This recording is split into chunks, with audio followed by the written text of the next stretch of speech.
Mary, go ahead. Okay, good evening and welcome to the Ecosocialist Working Group's Climate Change Webinar Series. We have chosen the webinar series format to explore the global climate change situation in all its facets. First, we set to define the concept of global climate change, what it is, what are the causes, and what can we do about it. In future webinars in the series, we will examine the effects of global climate change on such divergent factors as labor and war, and then vice versa. What effects do they have on climate change? Tonight, Wayne Turner and Josh Bradley will present the information, then open it for questions from you. They'll try their best to provide answers. Take it away. Thank you very much, Mary. As Mary points out, tonight is the first webinar in this series, and so we're going to be laying the foundation for the following webinars. Because we're laying this foundation, this webinar may be a little bit dry, but bear with me, and we'll hopefully be able to answer any questions you have, and you will leave here with a good enough idea of what's going on. So the beginning, the starting point for this webinar is the recent meeting that took place in Glasgow in Scotland called COP26, the COP26 Climate Conference, the 26th such meeting that has taken place. And the climate conferences that had taken place since the Kyoto protocols were first discussed in 1997, but they've never been taken seriously by the US. The Senate never ratified the binding Treaty of Kyoto. And in the wake of the Kyoto meeting, Democrats and Republicans combined in the Senate to pass 95-0, the Byrd-Hagel resolution, which was a warning to the president to not sign a climate treaty that would either economically harm the US or exempt developing countries from participating. They were worried that developing countries somehow wouldn't pay their share of a problem they didn't cause. George W. Bush withdrew from Kyoto when he was elected. Subsequent US participation in the climate conferences that were authorized under the United Nations Framework Convention on Climate was largely political theater. The US, England, China, Russia, much of the EU treat climate change as an issue of national security, but apparently they consider it to be a security threat that's to be managed without unduly inconveniencing the capitalist economy. It is the US military, which is also one of the world's largest polluters, that has done the most in-depth investigation within the US on the global effects of climate change from a security point of view. Before and after Kyoto, US oil companies and related industries spent billions creating a disinformation campaign that first denied that global warming was real, and when the evidence mounted and became incontrovertible, began denying the possibility of mitigation. After Glasgow, the global fossil fuel industry has been reassured that the industrialized countries will not interfere with their profits and can now ignore any response altogether beyond diversifying their portfolios to be positioned to control global energy through investments in solar energy, battery technology, and wind. All of this is a matter of record. Climate activists and scientists had been sounding alarms loudly ahead of COP26. It was clear that time was no longer available to avoid climate change. The 24 years of inaction since Kyoto have guaranteed that the Earth will warm by at least 1.5 C by the end of the century. If we wanted it to stay that way, which is where our hope now lies, we had to agree to reduce emissions levels to 2010 levels by 45%, not later than 2030. Actually, we need to reduce base level 2010 emissions by 45%, not later than 2030. But so far, the emissions pledges and the targets that have been offered in Glasgow will not do that. Instead, we're on track to see a 16% increase in global emissions by 2030. By the end of the century, the resultant temperature rise could be 2.7 degrees C instead of 1.5. That this was the intended outcome seems apparent because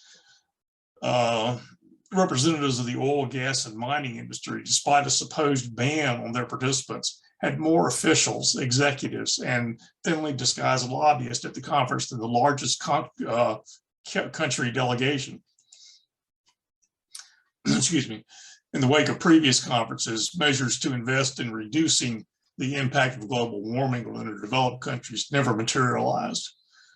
Coming out of COP26, the developed nations pledged US $100 billion to this effort, but there is no mechanism for collecting the money and no plan for spending it.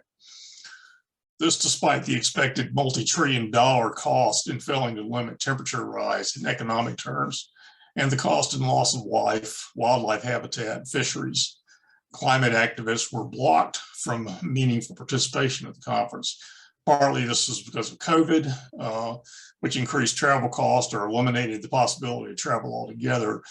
But activists that were at the conference also had trouble getting into negotiation spaces and having access to the delegations from the different countries. Coming out of COP26, the US immediately sold oil leases in the Gulf of Mexico and subsequently allowed additional drilling in the Arctic. Boris Johnson, despite his lofty rhetoric at COP26, said that the UK plans increased leasing in the North Sea, and they're now committing to nuclear power. China and India will not agree to eliminate coal. Brazil has not made any definitive progress towards Amazon protection. The US and Canada have agreed in principle to limit deforestation, but new proposals to log public lands continue to make their way through the US government. So how do we get here? Socialists will be familiar with the course of history and changing method of production as described by Marx and Engels through historical materialist analysis. The changes in methods of production and subsequent social relations among classes are driven by many factors. The development of the capitalist mode of production, its large-scale production of commodities, products produced exclusively for exchange, is the single biggest contributor to the environmental crisis we are currently facing. Inventions that allow increased volume of production and begot the division of labor that became a defining feature of production were critical, but to allow them to reach their full potential, abundant energy, something that would enable work, was what was required. So anyone that has done manual labor has some appreciation for what it means to work.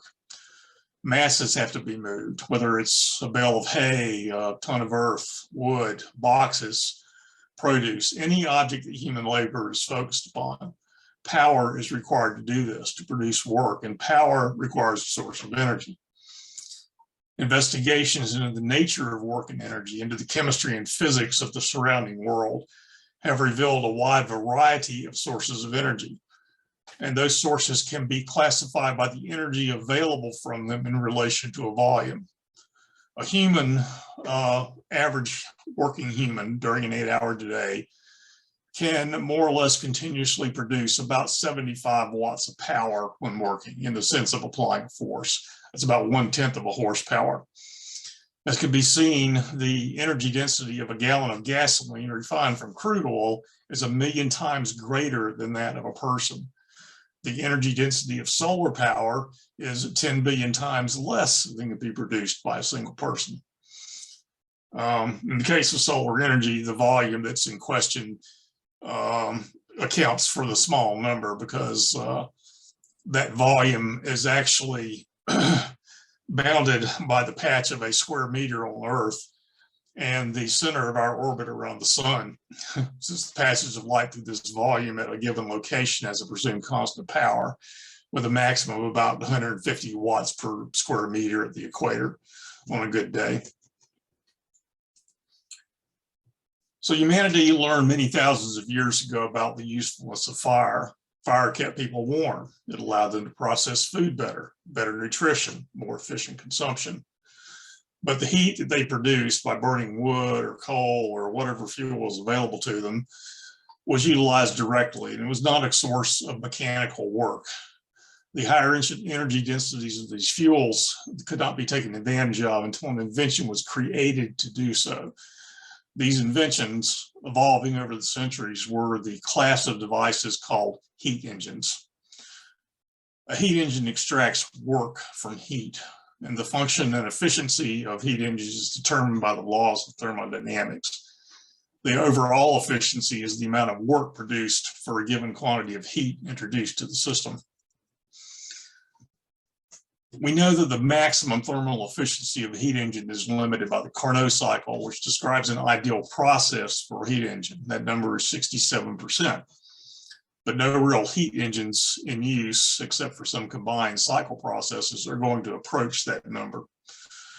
In combined cycle processes, heat from one source is used to power heat engines in tandem. These can reach close to 60% in some cases. But from generation of electricity to transportation and heating and cooling, humanity relies heavily on heat engines. We are surrounded by them on a daily basis. Their invention, their design, their improvement, their operation, their use in our daily lives has occupied much of humanity's time and effort for the last 3 centuries. We've talked about heat engines, but I thought I should give a shout out to water power, because as an early industrial power source, water power was predominant for a long time. It's not significantly relevant to global warming, but they did have a place in the increase of modern capitalist production. In England in the early 18th century, every river had numerous water wheels. They were used with various gear and pulley arrangements for milling, crushing, sawing, stamping, and so forth, eventually even power looms at some point. These devices had their own environmental problems, as they led to the damming of rivers and streams, which interfered with fish habitat and local ecology. In the US, when first manufacturers came here and started to build water wheels and built dams to create a head of water for power, they used to be regularly torn down by people because they were interfering with people's lives downstream. They were trashing fisheries, and people that depended on irrigation downstream didn't have access to it anymore. Eventually, the legal system codified that the mill was more important than the lives of the fish and the people downstream, and so it became illegal to tear them down, and eventually they stopped being torn down. Nowadays, in fact, dams are being torn down because people realized after a couple hundred years that they're interfering with local ecosystems. So even though water power maintained an ongoing presence at mills up to the latter half of the 20th century, their primary use was for electrical power generation, and as sources of power and manufacture, they were limited to locations on rivers. But the rise of the steam engine enabled manufacturing to be established virtually anywhere. So how did steam engines in general come about, heat engines in general? The Greek mathematician and engineer Hero is credited with inventing the aeoliophile, although he likely built it from a description made by the Roman architect Vitruvius. And both of those were preceded by work done by a scholar in Ptolemaic Egypt in the 2nd century BCE. I should have put a picture of an aeoliophile up here. It's a little round ball which acts as a boiler mounted on an axis. And if you boil water that's in the ball, steam ejects from it and begins to spin around.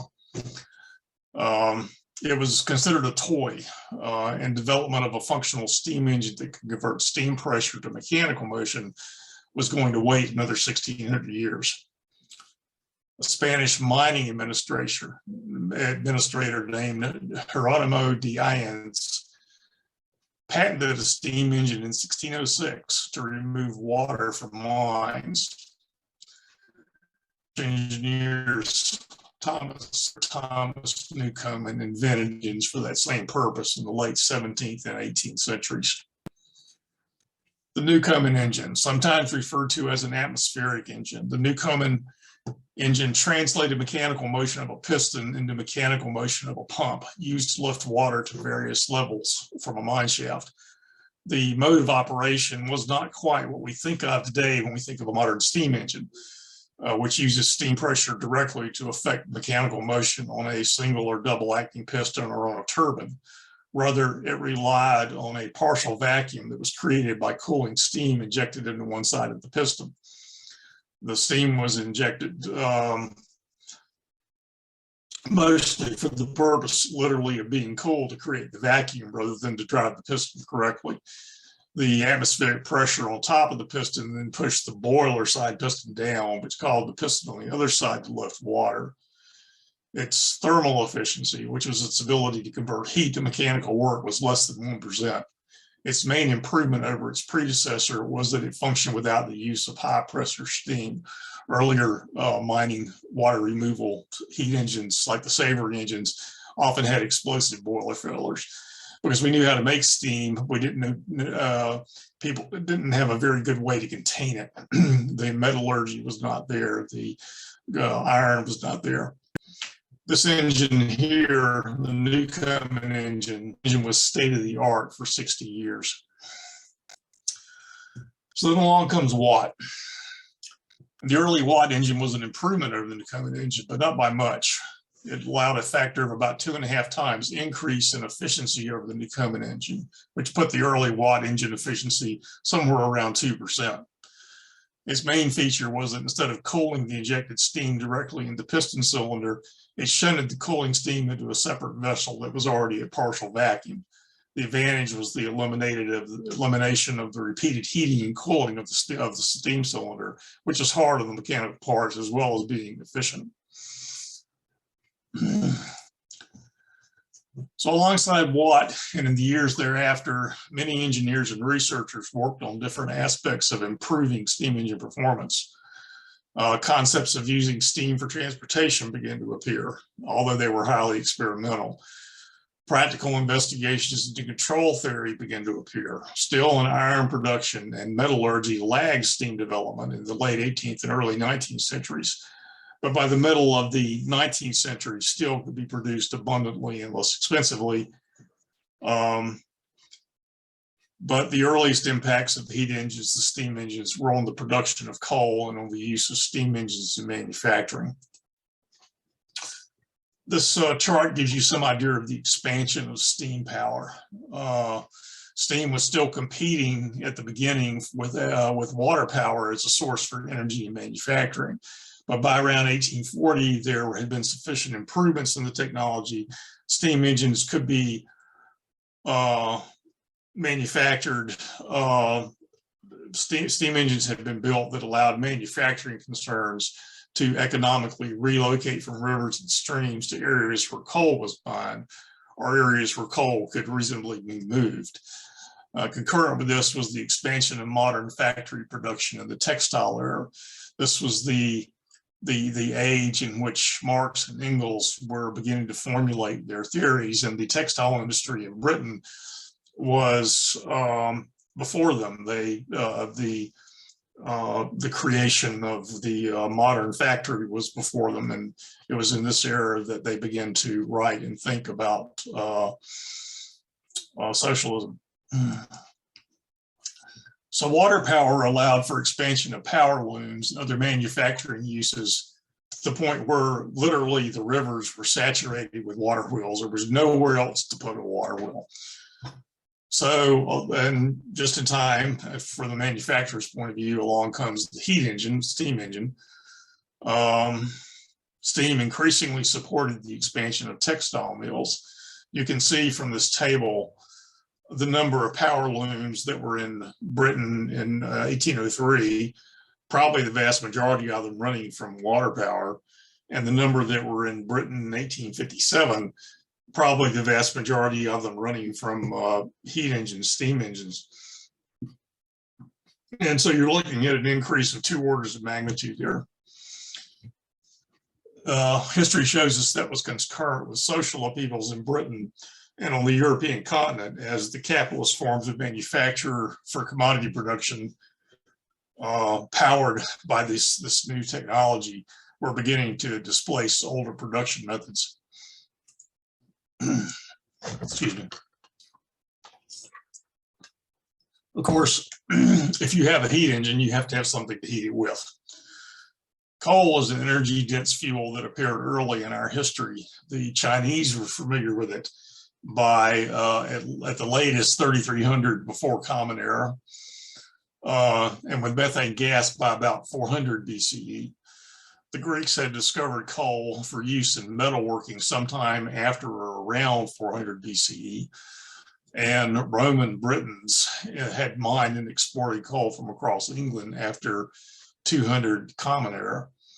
In the Americas, the Aztecs had used coal for heat. This was about 1500 CE. And in the form of a coal called lignite, which today is sold as a gemstone called jet, they carved jewelry. The large coal reserves in England were instrumental in the expansion of heat engines.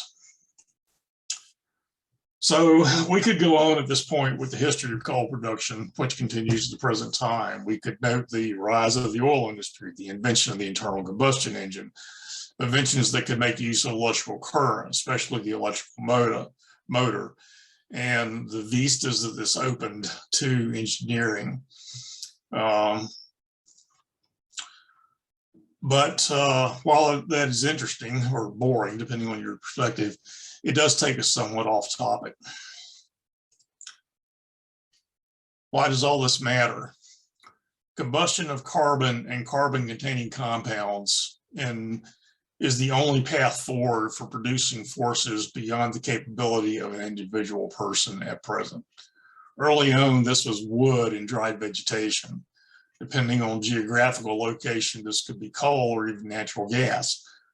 But the discovery of vast reserves of oil, fossil fuel, expanded substances that could be burned, and technology allowed increases in the energy density through refining of oil.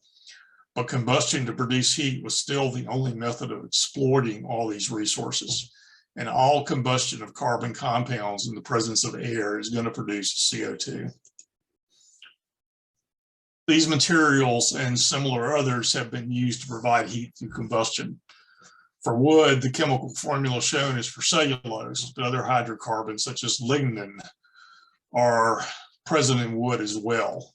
Depending on combustion conditions, whether you're having a stoichiometric oxygen, whether you have to preheat your material, whether your material has moisture in it, combustion can be complete, which means all the carbon is converted to carbon dioxide, or it can be incomplete, which means you also produce carbon monoxide.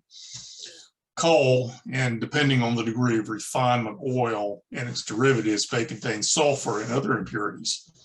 Nitrogen and air can combine to create various nitrogen oxides. Sulfur will create sulfur oxides. Both of these products are a source of problems. They can acidify water vapor to produce liquid sulfuric and nitric acids, and NOx compounds themselves are a greenhouse gas. However, carbon dioxide is the compound that combustion produces that is also a greenhouse gas. Outside of combustion, methane is a source of global heating, as is water vapor to a lesser extent.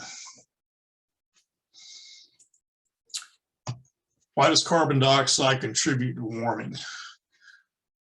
Heat radiated from the Earth is trapped by carbon dioxide and re-emitted back toward the Earth. This is due to the length and the angular arrangement of its bonds, the molecular bonds. The sun mostly emits visible light, which warms the surface of the Earth. The Earth's surface re-radiates that heat as infrared. Oxygen and nitrogen, which are the two main constituents of our atmosphere, do not reabsorb infrared energy, but carbon dioxide, water vapor, and methane do. They reflect this energy back to the Earth's surface, and consequently the water and the land are going to become warmer.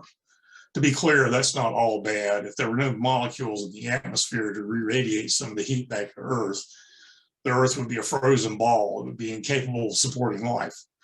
The problem is that carbon dioxide, methane, and other gases are now re-radiating more heat than is compatible with conditions for life. So how do we know that CO2 causes heat to be trapped?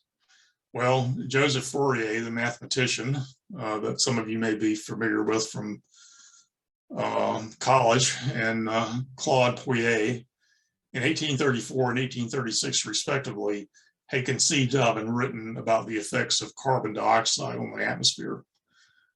The American scientist Eunice Foote showed in 1856 that CO2 was the best gas at trapping and holding solar heat in a cold vessel.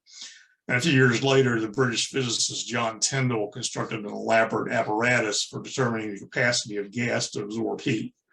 He showed that carbon dioxide and water vapor were quite good at this, and also at radiating heat. Years later, in 1895, Svante Arrhenius created an energy model that considered the radiative effects of carbon dioxide and water vapor on the surface temperature of the Earth, with special attention to the Arctic.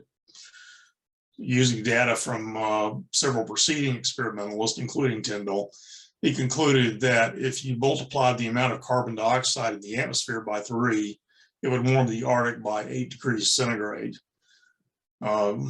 No one paid much attention to this, and it was not until 1938 the topic was brought back to the public eye by Guy Stewart Callender, an English astronomer who had turned meteorologist. He demonstrated from collected measurements that the Earth was warming, and he suggested that carbon dioxide was the cause. Nobody paid any attention to him either. So how do we know, further continuing with, how do we know that CO2 causes heat to be trapped? Exxon Mobil. Exxon Mobil knew this as early as 1977. It was highly likely that carbon dioxide would contribute to warming of the Earth. Exxon undertook a highly scientific and rigorous research program into carbon dioxide, its effect on climate. It built scientific climate models that investigated the absorption of CO2 by the oceans. They spent a year on a tanker on the oceans that they converted to research, to looking into ocean acidification and ocean warming. They did all this work, but despite this, they and the rest of the oil industry publicly denied that global warming is occurring, and Exxon Mobil was very active in preventing the US from ratifying the Kyoto Protocol. So in 1988, NASA scientist James Hansen testified before Congress that observed increases in temperature over the preceding century were consistent with the effects of CO2 trapping heat. Hansen predicted further warming and described its consequences. Also a matter of record is NASA attempting to censor Hansen. Most people probably remember that in the early years of the Bush administration from 2000 forward, that many rules were promulgated preventing federal scientists from talking about global warming, and that they had to clear everything they said to the public with minders appointed by the Bush administration to make sure that global warming was not discussed. In 1988, also, the World Meteorological Association and the United Nations Environment Program established the Intergovernmental, sorry for the spelling there, Intergovernmental Program on Climate Change. Its task was to prepare a comprehensive review and recommendations with respect to the state of knowledge of the science of climate change, the social and economic impact of climate change, and potential response strategies and elements for inclusion in a possible future international convention on climate. Emissions history of CO2. This NASA graph shows the fluctuation in CO2 over the past 800,000 years to the present. The highest level of CO2 during the previous 800 millennia was 300 ppm. In 1950, the concentration of CO2 was about 310 ppm. In 2013, CO2 reached 400 ppm. In 2021, CO2 was slightly over 416 ppm. The sharp increase at the end of the previous graph appears steep because of the time scale, but it's not really less alarming when it's viewed on a shorter scale. This graph shows atmospheric carbon dioxide increases from 1960 to 2021. The darker line that runs through the center of the graph, that is the monthly average carbon dioxide in parts per billion. The serrated appearance of the data is caused by seasonal changes in vegetation in the northern hemisphere. CO2 is longer lasting in the atmosphere. It actually lasts for over a century than methane, which lasts about 12 years. But methane is highly effective at trapping and radiating infrared light. A single ton of methane will trap the same amount of heat as 28 tons of CO2. Rising methane is driven by livestock farming, also by increased oil and gas production. And as wellhead gas, methane accompanies all oil extraction. Often this gas is simply flared off by the oil industry, which leads to more CO2 production. Leaking in abandoned wellheads introduce methane directly into the atmosphere. There's recently been a lot of discussion about abandoned wellheads in Oklahoma and Texas and other places. Livestock production, which nowadays we associated with these large confined cattle feeding operations or CAFOs, is contributing to as much as 25% of methane production. And what we see is that in most parts of the world, livestock operations and meat consumption are on the rise.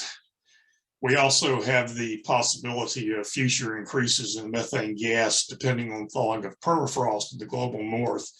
And we also have the worry of methane hydrates. Methane hydrate is methane and water at low temperatures under pressure. It's methane ice, essentially. We worry that that as the oceans warm, these formations will become destabilized and begin to release methane.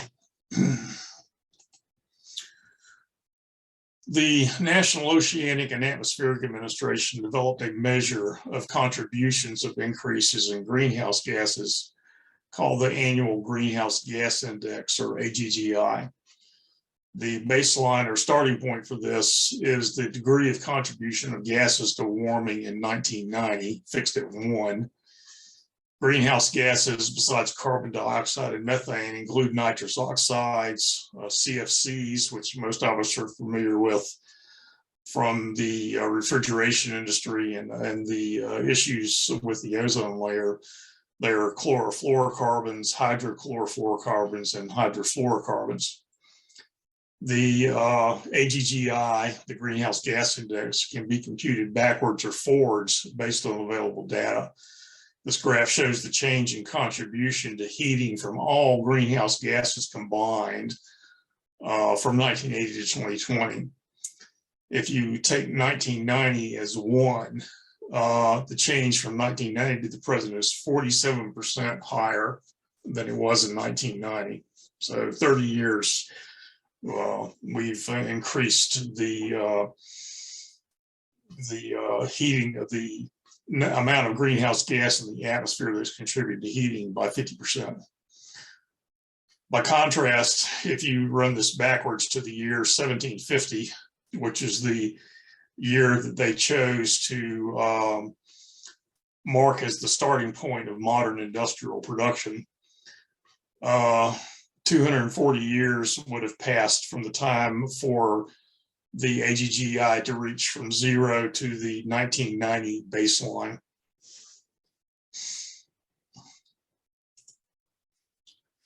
So what can we expect from this continued heating of the Earth's surface and of the oceans? Excuse me.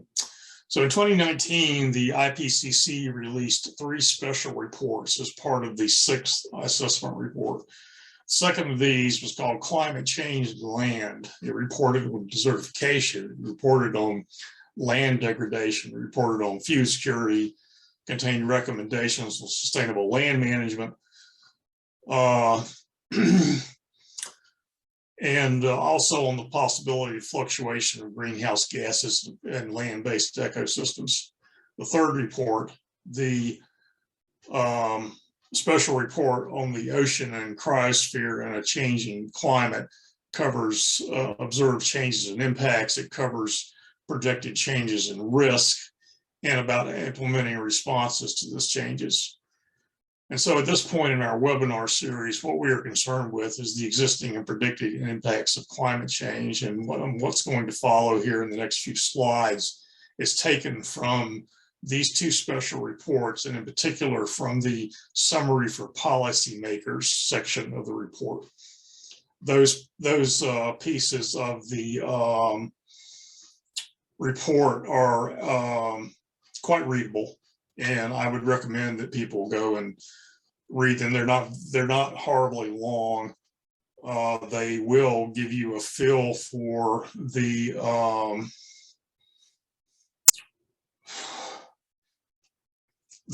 conservative approach that IPCC takes to these reports. They're extraordinarily careful.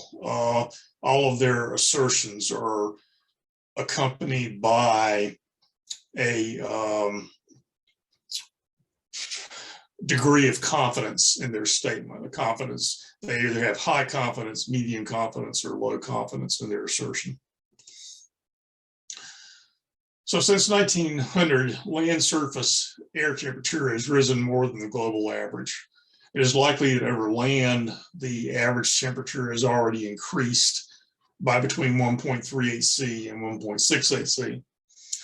Warming has caused increased droughts in the Mediterranean, South America, widespread droughts in Africa, and also in Northeast Asia. Vegetation greening has increased due to increased CO2. Extended growing seasons and land management in parts of Asia, Europe, South America, Central North America, and Southeast Australia. This greening also assumes that there is also sufficient water and sufficient soil nutrients. Some areas see vegetation browning has occurred due to stress on water supplies, and some areas are seeing desertification. Appears to be occurring in sub-Saharan Africa, parts of Asia, and parts of Australia. Different areas are at different degrees of risk from a variety of factors, including warming. We see heat waves with increasing frequency, intensity, duration that will increase throughout the 21st century. Climate zones are going to start to climb toward the poles. Warming in higher latitudes is going to disrupt alpine forest, boreal forest, with drought, wildfire, and pest outbreaks. We've already seen this.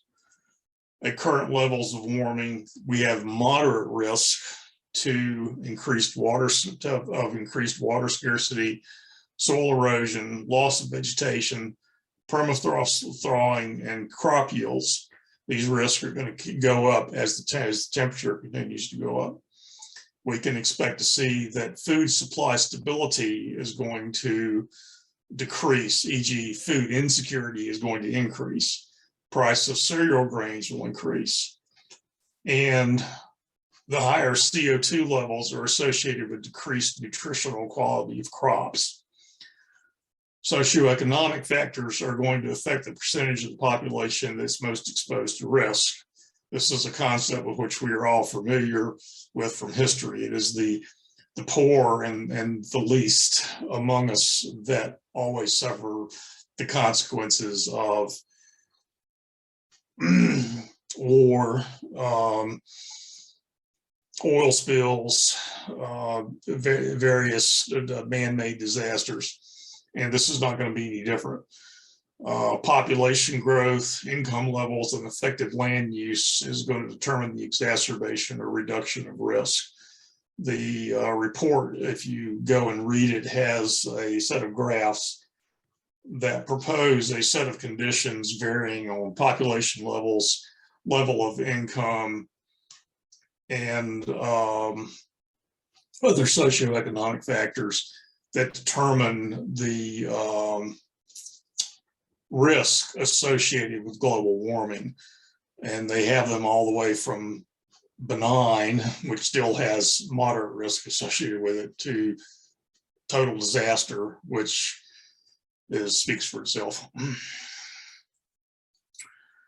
Oceanic and cryosphere effects. What's happening in the ocean, what happens to the areas that are covered by ice. The oceans have taken up more than 90% of the excess heat in the climate system. The oceans are effectively the heat sink for this irradiated energy. The rate of warming has doubled since 1993. We're seeing marine heat waves. They have likely doubled in frequency since 1993, and they're becoming more intense. The global mean sea level is rising, primarily due to melting of ice sheets and glaciers. This is almost entirely due to anthropogenic contributions. Nothing else explains it. Mountain and polar regions are experiencing modifications to ecosystems, including loss of plant and animal species. Marine species are undergoing changes in geographical range and seasonal activities. Think of salmon or migrating whales.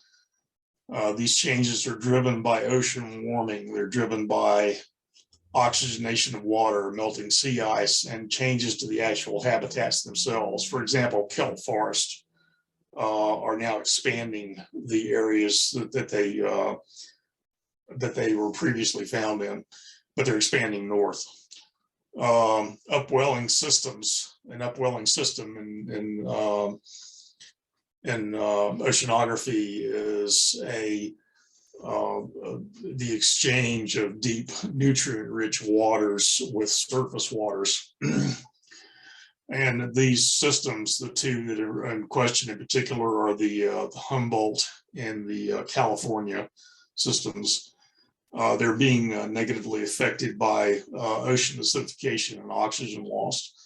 And of course, we're seeing fish stocks are declining. Now, declining fish stocks are mostly overfished right now, but their ecosystems are beginning to change also from ocean warming. So combined with overfishing, they may decline much faster. Coastal ecosystems, they're already overburdened by human activity. Development, acidification, oxygen loss, salinity intrusion into estuaries, sea level rise, all having a negative effect on those systems. Extreme climate, warming, and human mismanagement in the last 100 years have caused the loss of 50% of coastal wetlands already. So along comes global warming to contribute to further loss of estuaries, loss of wetlands. We have large-scale coral bleaching events that have caused worldwide reef degradation since 1997.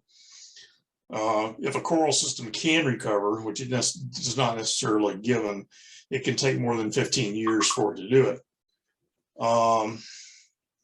Like land effects, oceanic and cryospheric effects can impact food security, they can impact water scarcity, water quality, and socioeconomic conditions in the area. And indigenous people in particular are going to experience the cost of these changes. So in that short presentation, which hope I didn't bore you with too much, you can find references to these documents at this location. And the Ecosocialist Working Group will make this presentation available to people. And at this point, we'll open it to questions. Okay, comrades, if you have any questions, either raise your hand or type stack in the chat or type a question. Hey, Carl. Can you unmute people, Josh? Yeah, yeah, I think so. I tell you what, I'm just gonna unmute everybody. I think I can allow to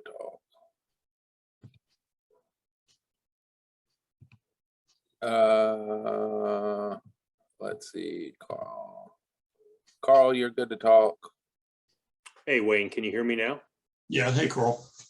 Wayne, what are your thoughts about the recently released ProPublica maps for every county in the US going out to 20, 30, 40, 50, and 60 based on best guess scientific data on the areas of the US that will be habitable and not inhabitable?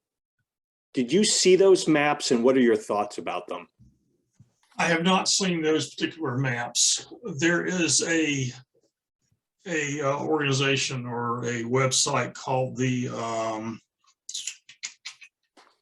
World Atlas of Desertification, which allows you to look at the combined conditions of warming, socioeconomic conditions, and other factors that make an area at risk for land degradation, with desertification being the final stopping point there. And I looked around at that map a little bit, but I did not look at particular areas of the US. We know that the US already is experiencing extreme drought, especially in the Southwest. And now we're seeing states like Arizona that simply will not have enough water to support increasing population. So I would like to take a look at the ProPublica maps. Thank you for the link. But at the moment, that's all I know about them. It wouldn't surprise me too much to find out that there are areas in the Southwest that will become uninhabitable. I mean, we already see that there are places in the Southwest that are simply becoming too hot to live. And that's going to be true for Mexico also. My concern has to do with the existing counties today that produce the bulk of our calories for humans and for animals aren't going to be viable areas for agriculture of those commodities. And therefore, we're either going to have to make up those caloric deficiencies elsewhere, or we're going to have to diversify food very quickly by relocalizing it. And we can exist with so many of these impacts, but things like the wet bulb and the agricultural insecurities really concern me because we're not really planning for that as a species. Well, in the future webinars, we're actually going to discuss, solutions and research solutions to the problem. I agree that we do need to do something about, we need to take, in my opinion, the current commercially driven production of food out of the hands of people who would prefer personally that it be a monopoly. And we also need to reconsider the methods of agriculture that we're using. But what will initially happen, I suspect, is that recall from the climate reports that we're going to see the seasonal boundaries, I guess, of our growing areas are going to shift northward and southward toward the poles. And so there will be some migration of food production into these new areas that are going to become temporarily friendlier to plant growth.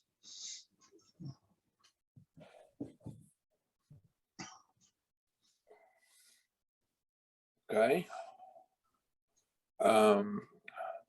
And if anybody has any more questions, let us know. Raise your hand, speak up, say, hey, there's a Q&A question. Let's see. Can you see that, Wayne? No. What am I looking for? Go under Q&A. It's a question from Stephanie. Not Stephanie. Stephanie.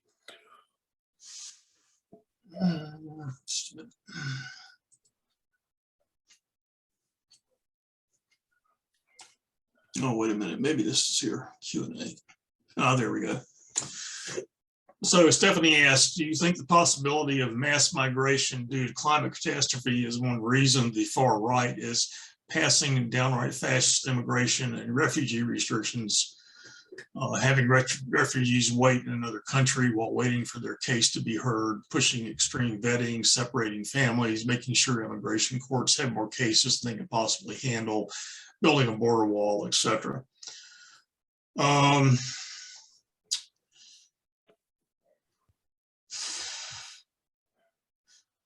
I'm sure that the U.S. government is thinking along those lines, simply because they've made this into a military problem. But I suspect that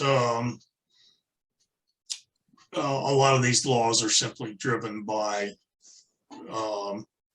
hatred and by the idea of, and by white supremacy and by other social conditions that provide a more plausible immediate explanation. That would be my response. I don't think that much of the current restrictions that are going on have anything to do with anyone acknowledging a serious response to global warming. Obviously, I could be wrong. I don't know where these people get their information from, but I mean, for 50, 60 years, we've seen exactly this sort of behavior out of the far right. And I don't know that they need another reason to do what they're doing. Over. Hey, Wayne, do you think of a related question? Do you think that one of the reasons why the xenophobes are not being pressed against by like the military industrial complex has anything to do with that?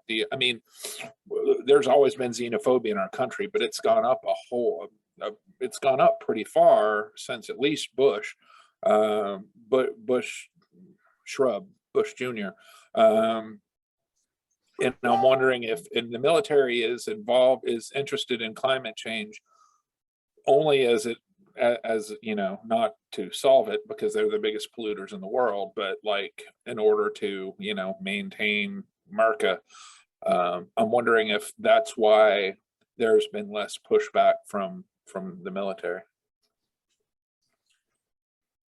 Well, as I think I said in my answer to Stephanie, I do not doubt for a moment that at the highest levels of U.S. government that people are thinking exactly like this. Oh, here's climate change. Oh, we're going to get climate migrants. What are we going to do? Oh, we're going to have to seal our borders. I mean, we've seen that exact response for slightly different situations from Hungary, from Greece, from Italy. In Europe, you know, there's a large alt-right movement that pushes for sealing borders for their own ideological reasons, but it may be feeding into, you know, military analyses. I don't want to speculate about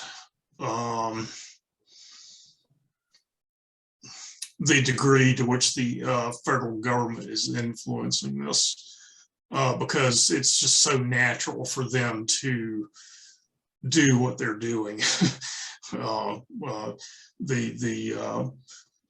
The simplest explanation here is that they were going to do it anyway. So I'd be speculating if I suggested that that the U.S. government was driving the states' responses. Not impossible by any means, but I'd be speculating. Yeah, looks like Wah has his hand up. Wah, go ahead. Yeah, I kind of wanted to address that part about the U.S. government / military industrial complex and so forth. I mean, the issue definitely goes way before Trump, even right into like during Obama was the president. And this is something that a former colleague of mine told me, working when they still worked for the EPA, and I say worked with the ED. This is what they found out. Well, not that they found out, what they were told is, so they do research on PFAS. And just for context, for those who may not know, PFAS is the so-called forever chemicals. That's kind of big thing that one of the big things that North Carolina is looking at right now, because it's just about a part of our household items and leaches into the ground and our water. So in terms of how, so EPA has the research branch, and what happens is you don't have, as it turns out, you don't have, as a scientist working for the EPA, you don't have a lot of freedom on how you pursue research. It comes down to whether or not the military plays a role in deciding which research compound they want to look into. That very well means that if it turns out that the compound that you're concerned with happens to be something that they're using right now for whatever they're using it for, it could be a tank or weapons or whatnot, you don't get to research that. Just God forbid you found something awful about that compound. So I know that they give scientists like a list of compounds that they want the scientists to prioritize. It's not necessarily what the public would be concerned with. It's more which one they want you, just which one they want you to look at. And so I've just, from that knowledge alone, I know that, yeah, the US government, even to this day, like even with, I don't tell this to a lot of people, but Michael Reagan being the head of the EPA, I still don't have a lot of confidence in him, because I don't hear a lot about what he's going to do to improve the environment for the research scientists in the EPA. And as far as I'm concerned, that hasn't been any better. Well, that would be consistent with the general direction of the government since the election of Ronald Reagan. The tendency ever since Reagan has been to rein in the federal regulatory agencies, and I'm sure that on the way there, various policies have been put into place that effectively in the end up shaping their research. But the other part of that may be that simply EPA at one time could probably command a fairly sizable research budget. But in the last 40 years, what we see now is that most of the basic research proposals seem to me to come out of DARPA and DOE and the Defense Department. And they sort of colonized the basic research field. So it doesn't surprise me that that's true. I think it's the direction we're heading in terms of basic research. Yeah. Yeah, I just also want to add that I've personally been doing internship research fellows with EPA for 1 year, and I saw some shit. When you have someone who's from the DOD being your administrative, like several tiers above you, they're getting called shots on what you get to look into, what you get to not look into.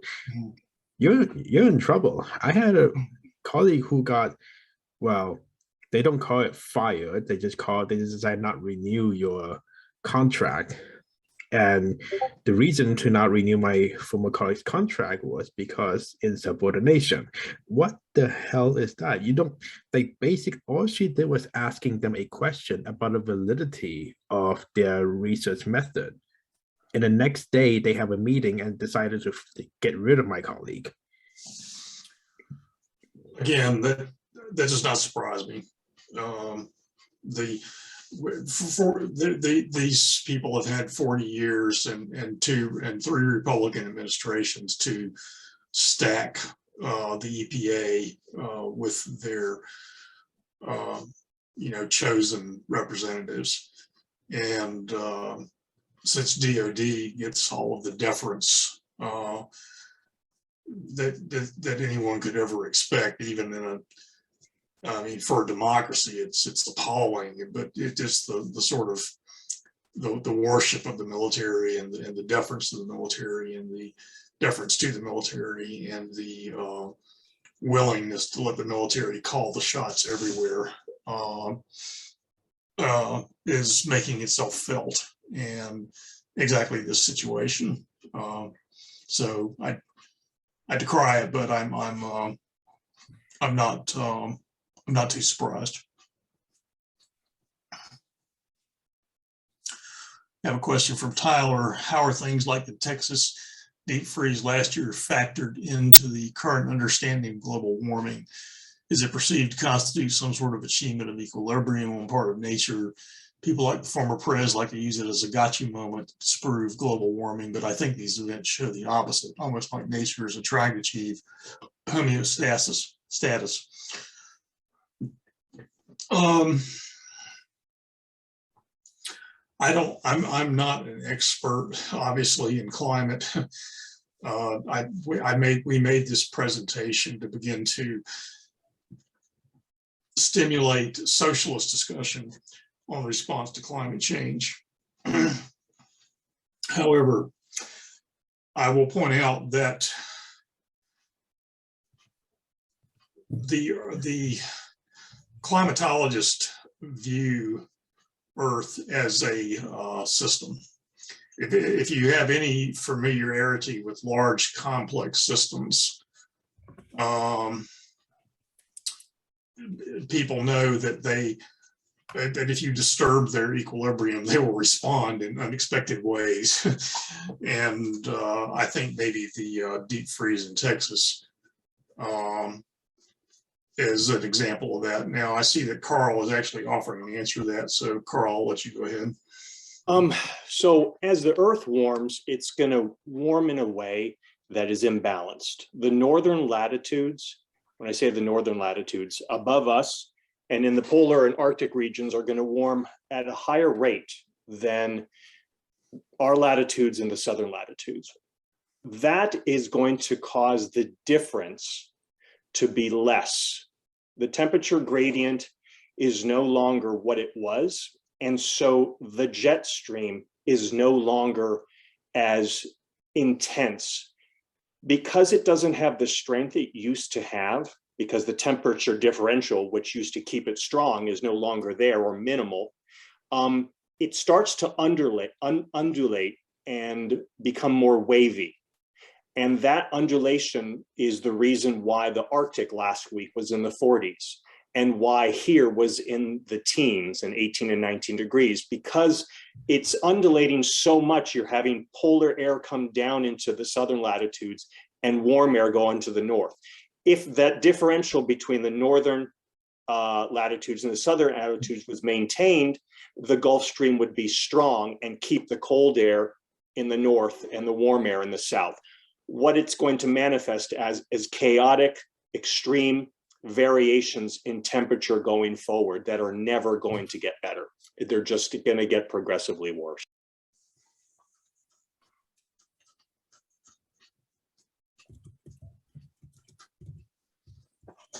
Sorry if that was confusing. I understood it. It's a good explanation.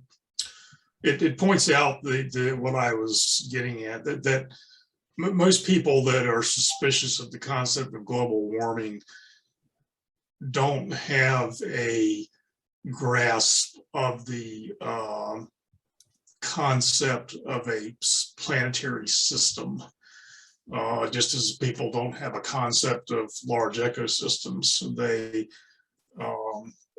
don't want to think if you can convince them the Earth was sort of a big machine that responded to inputs and produced outputs, maybe you would have some success. But for most people, the weather is what they see outside their doors. The idea of a temperature gradient is critical in many things, and in some sense, the Earth is acting like a large heat engine. Its work is being done, by temperature flowing from one place to another, and there's a lot of interesting parallels there. Yeah, and comrades, before everybody gets off, I just want to throw out there that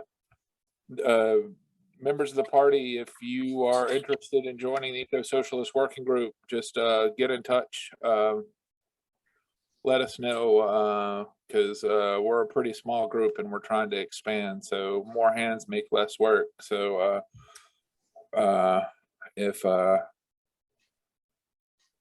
okay. So I just wanted to throw that out there. Just let us know. And Carl, looks like you a book. Yeah.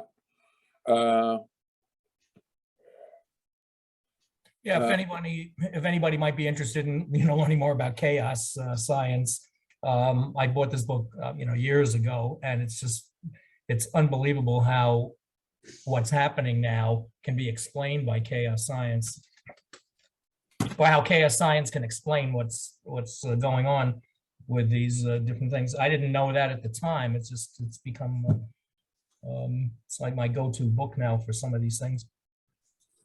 Awesome.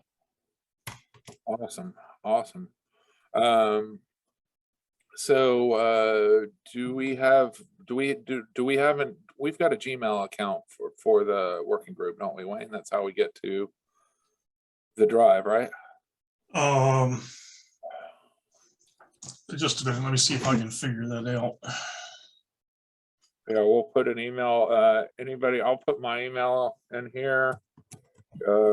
Anybody that wants to get involved in this working group, let me know. Right now, we're meeting about every 2 weeks on Fridays because of this webinar series. If that day doesn't work for people and we want to discuss having another day, I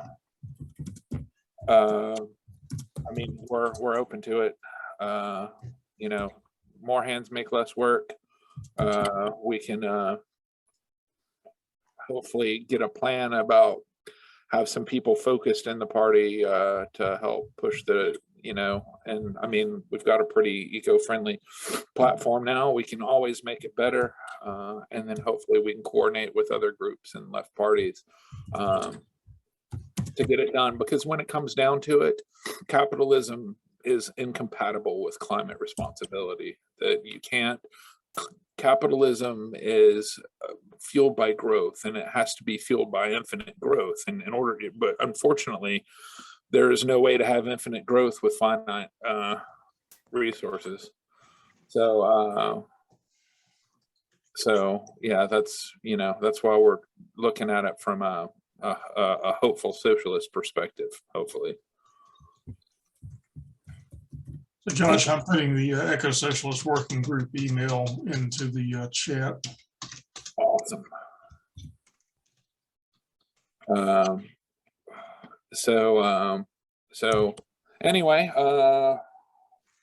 and then Carl had said that they're doing a study group. He's involved, or they're, I don't know your pronouns, I'm sorry. You want to give a little pitch for your climate? Oh yeah. Okay. Thanks.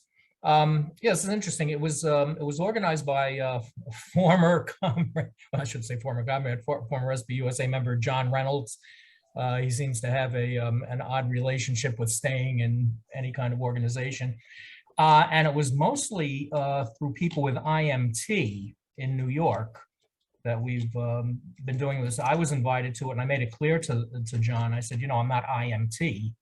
And he said, "Oh no, we welcome everybody." So so far we've gotten through the, we're actually almost finished with it now. We've gotten through the first 3 chapters of the book. This what is it called again? The 4 laws that change the universe. And a lot of what you said, Wayne, was exactly what the book says, although it goes more into the science. So it's got a lot of formulas and it's got a lot of examples and such. But after we read this, what we want to get into is actually discussing the dialectics of climate change and thermodynamics, because we think that's something that hasn't really been discussed. Awesome. And we're looking for another book that we might start discussing afterwards, after this. Awesome. When does it meet? We've been meeting about once a month. The last get together was on March 4th. So I believe the next one will be early April. What day of the week? We've been doing it on Fridays at 4 p.m. But that's always, subject change. We've actually only got about 4 people on it. So Awesome. be flexible. Well, But I think they'd really appreciate if we had, more people involved. yeah. Although I don't know what there seems to be some sort of tension between SPUSA and IMT. I don't know if it's on our side or on IMT's side. I do get their magazine, their Socialist Revolution magazine. I agreed to be a collaborator. What do they call it? Is that the word collaborator they use? I pay them $10, a month. I'm not a member. Yeah.